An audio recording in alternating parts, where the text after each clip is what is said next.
निश्चित तौर पर शराब ठेकेदार दुकान खोलने के पक्ष में दिखाई नहीं दे रहे हैं। हालांकि राज्य सरकार के द्वारा आदेशित कर दिया गया है कि जो ग्रीन जोन और ऑरेंज जोन है वहां पर शराब की दुकानें जो हैं वो खोली जा सकती हैं, लेकिन कहीं ना कहीं बात बनती हुई दिखाई नहीं दे रही है। इसके लिए ज्यादा चर्चा के लिए स्टूडियो में हमारे साथ हमारे प्रबंध संपादक मनोज सैनी जी हमारे साथ मौजूद हैं। सर, जिस तरह से आपने यहाँ पर शराब ठेकेदार की भी बात सुनी, निश्चित तौर पर कहीं ना कहीं सस्पेंस जो है वो लगातार बरकरार है कि आखिर दुकानें खोली जाएं या फिर ना खोली जाएं, क्योंकि एक बड़ा राजस्व का नुकसान यहाँ पर राज्य सरकार को होता हुआ दिखाई दे रहा है, जिसकी वजह से राज्य सरकार के द्वारा ये फैसला लिया गया है कि ग्रीन जोन और ऑरेंज जोन में जो है शराब की दुकानें खुलनी चाहिए।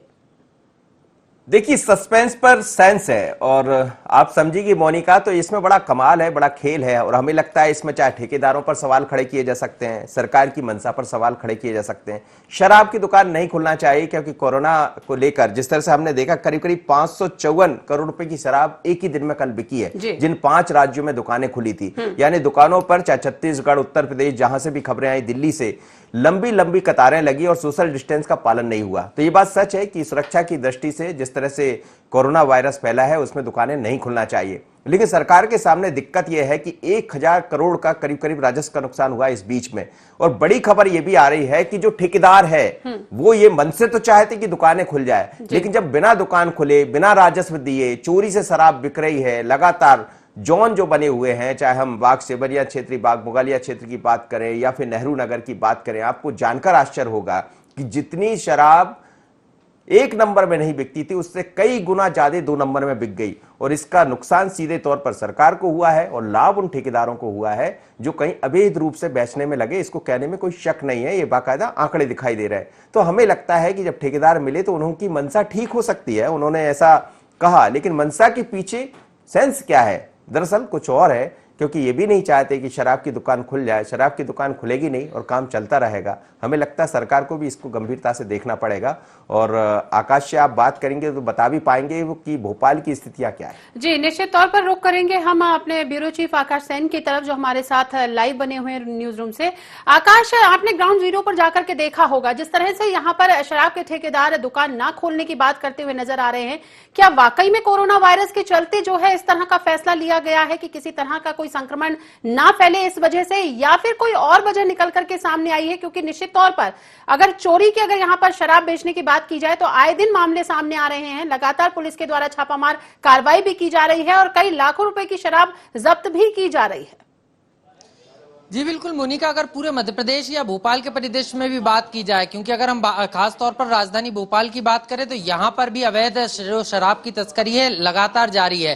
क्योंकि अगर हम बात करें तो बीते 40 दिनों से ज्यादा का समय बीत चुका है, लॉकडाउन लगातार जारी है, लेकिन इस दौरान भी शराब के शौकीन जो लोग हैं उनको महंगे दामों पर शराब उपलब्ध हो रही है। ऐसा हम नहीं कह रहे हैं, ऐसा लगातार जो निकलकर चीजें सामने आ रही है। अगर हम भोपाल की बात करें, बाग सेवनिया क्षेत्र की अगर हम बात करें तो यहाँ पर लगातार 2-3 जगह ऐसी हैं जहां पर देर रात जो है पीछे के रास्ते से शराब निकाली जाती है, महंगे दामों पर बेची जाती है। वहीं अगर हम नेहरू नगर की बात करें तो वहां से भी इस तरीके की खबरें आई थी। इसके पहले कुछ दिन पहले अगर हम बात करें तो जो लालघाटी के आगे का क्षेत्र लगता है, जिसको बैरागढ़ भी कहा जाता है, वहां पर भी जो है एक व्यक्ति जो है एक गाड़ी के माध्यम से अवैध रूप से शराब बेचते हुए जो है पाया गया था। आकाश, मेरा आपसे एक छोटा सा सवाल था। जैसा आप कह रहे हैं कि शराब की तस्करी हो रही है, ये जो ठेकेदारों ने विरोध किया है, इस विरोध में कुछ और तो नहीं है? सस्पेंस जो बरकरार है कि शराब की दुकान खुलेगी कि नहीं, और क्या सरकार अब शराब की दुकान खोलने का मन बना चुकी है? जैसा कल एक आदेश भी जारी हुआ, बाद में फिर उसका विरोध कर दिया ठेकेदारों ने।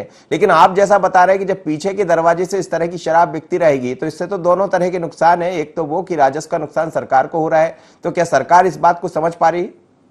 जी निश्चित रूप से सरकार इस बात को समझ पा रही। यही कारण है कि सरकार ने जो है इसको लेकर दिशा निर्देश जारी किए हैं। सोशल डिस्टेंसिंग का पालन करते हुए शराब की दुकानें ग्रीन और ऑरेंज जोन में जो है, जो कंटेमिनेटेड क्षेत्र छोड़कर या रेड जोन को छोड़कर जो दुकानें हैं वहां पर जो है शराब दुकानें खोलने की अनुमति दी थी। लेकिन जिस तरीके से भोपाल की अगर हम बात करें, भोपाल के जो शराब ठेकेदार हैं वो लामबंद हुए, उन्होंने बैठक की, उसके बाद उन्होंने साफ तौर पर कहा कि हम जो है शराब की दुकानें नहीं खोलेंगे। हालांकि कुछ रियायत दिए जाने की मांग जरूर शराब ठेकेदारों ने की, जो साफ तौर पर इस तरफ इशारा कर रही है कि अब भी शराब ठेकेदारों को भी कहीं ना कहीं ये लगने लगा है कि शराब की दुकानें खुलती हैं और आसानी से शराब के शौकीन लोगों को अगर शराब मिलने लगती है तो जो उनका बड़ा मुनाफा है उसमें कहीं ना कहीं घाटा होगा। और यही कारण है कि उन्होंने लामबंद होकर इस बात को कह दिया है कि वो जो है भोपाल में शराब की दुकानें नहीं खोलेंगे।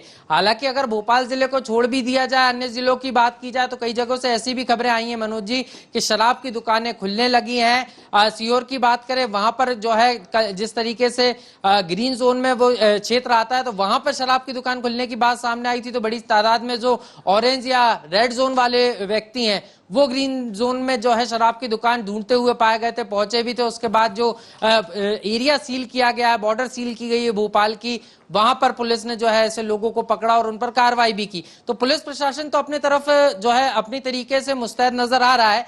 मनु सर, आपने बात सुना, आपकी आखिरी प्रतिक्रिया यहाँ पर ये लेना चाहूंगी। निश्चित तौर पर राजस्व का नुकसान है, वाकई में बड़े मुनाफे की यहाँ पर कहीं ना कहीं जो मिलना चाहिए जो ठेकेदारों को, वो यहाँ पर तस्करी करते हुए नजर आ रहे हैं और उसकी वजह से मिल भी रहा है उनको बड़ा मुनाफा। लेकिन कहीं ना कहीं लगता है कि विपक्ष को यहाँ पर एक निशाना साधने के लिए एक मुद्दा जो है वो निश्चित तौर पर प्रदेश सरकार को घेरने के लिए मिल चुका है। देखिए, निश्चित रूप से एक मुद्दा मिला है, लेकिन विपक्ष को यह भी समझना पड़ेगा कि जहां दुकानें खोली गई, छत्तीसगढ़ उनका ही राज है, और छत्तीसगढ़ में किस तरह से कल लंबी लंबी लाइनें लगी थी, वहां सोशल डिस्टेंस का किस तरह से मजाक उड़ाया गया, उस पर भी ध्यान देना पड़ेगा। यदि विपक्ष सवाल खड़े करेगा तो फिर पक्ष के पास ये कहने को मिल जाएगा कि छत्तीसगढ़ को आप अपने राज्य को देख लीजिए, कांग्रेस की सरकार है। लेकिन मोनिका जी, ये बड़ा गजब है, इसमें क्या है, सबके हाथ मिले हुए हैं। चाहे आप शराब बेचने वालों की बात करिए, ठेकेदारों की, कुछ अफसरों की बात करिए, तो सरकार को इस मंशा को भांपना पड़ेगा। ये सच है कि एक बड़े राजस्व का नुकसान हो रहा है। शराब की दुकानें खुलती है तो दूसरा नुकसान ये हो जाएगा कि कोरोना का इस समय संकट है